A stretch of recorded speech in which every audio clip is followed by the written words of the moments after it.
Os vampiros dominaram o planeta no universo DC, mas, nos poucos heróis que restam, ainda existe um fio de esperança. Fala galera, essa é a penúltima edição de DC vs Vampiros.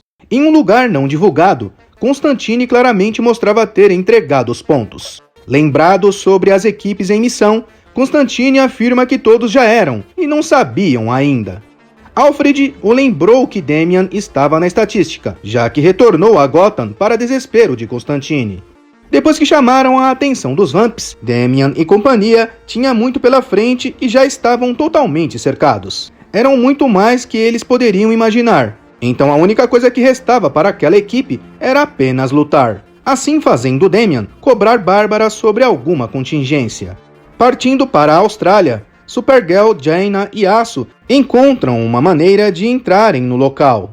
Kara dava conta de alguns guardas, fazendo os outros até acreditarem que seus poderes voltaram. Enquanto se disfarçavam, eles se deparam com alienígenas. Aquelas criaturas fizeram um acordo com Asa Noturna para evitar uma crise galáctica, mas era uma coisa que não fazia tanto sentido para o Aço, que afirmou não confiar em aliens. Diante de duas aliens, o Aço tentou consertar sua observação, lembrando de alguns aliens que tentaram dominar o mundo. No entanto, ele mudou de ideia após um chilique de Jaina.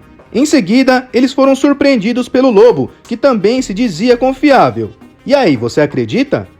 Aço confronta o Lobo, que afirma não trabalhar para os vampiros. Mesmo assim, eles saem no braço. Mas o Lobo foi capaz de rapidamente derrotá-los, antes de receber uma proposta da Supergirl.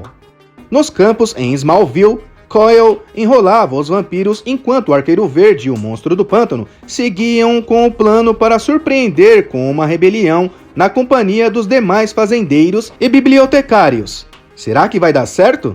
Coil questiona Oliver quanto a isso, mas, segundo o ditado, é o que está tendo para hoje.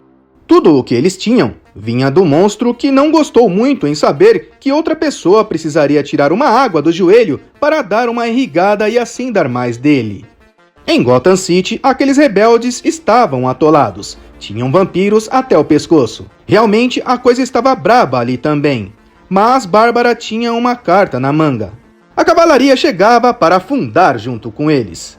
Na verdade, eles chegaram lá para resgatá-los. O apoio de Bárbara estranhava o fato de ter um zumbi e um vampiro no resgate. Enquanto isso, na Austrália, o Lobo e o restante também seguiam com um plano para invadir aquela base. Mas parece que o Caçador de Marte conseguiu rastreá-los. Eles foram abordados logo na entrada e a desculpa de estarem com um prisioneiro não funciona justamente com a chegada do vampiro John Jones e Miss March. Quando questionado sobre o problema, o Lobo nem gaguejou e indicou quem era o grupo. Apesar de parecer, aquilo não foi uma traição, galera. Realmente o Lobo quis deixar a parada um pouco mais interessante. Então, enquanto eles saíam no tapa, o Caçador de Marte classificava o espírito humano como uma das coisas mais patéticas diante de seus poderes. Em Gotham, a parada também estava quente com aquela perseguição. E a Canário Negro precisou soltar o gogó com a Mulher Leopardo na cola. Com a chegada de mais vamps, Damian sugeriu que eles se separassem. Para o desespero de Arlequina, o Frankenstein e a Órfã tomaram um rola com a chegada do Gorila Grodd. E logo à frente, Damian e Bárbara são surpreendidos por um bloqueio. No entanto, era naquela direção que eles precisavam seguir, pois além dos refletores, eles já eram aguardados com um improviso. E apesar de ser muita luz para Damian, eles seguiram utilizando a rampa. O plano deu certo, e a torre onde o Asa Noturna ficava estava na próxima esquina. Eles deixaram o exército de vamps para trás, mas ainda tinha mais pela frente. Na Austrália, ao contrário de Miss March, que tinha um furioso lobo pela frente, o Caçador de Marte já conseguia sentir o alívio do Aço após sua conexão psíquica. Então, em seguida, John Jones usou sua persuasão, informando que Jaina seria enviada para Exor, seu planeta natal, e que Kara seria tão poderosa quanto ele. Porém, ele ficou horrorizado ao ver que não se tratava da Supergirl. Após retirar o manto, foi revelado apenas água. Jaina também provou estar mais poderosa com sua nova habilidade, nos revelando que Kara já partia naquela nave.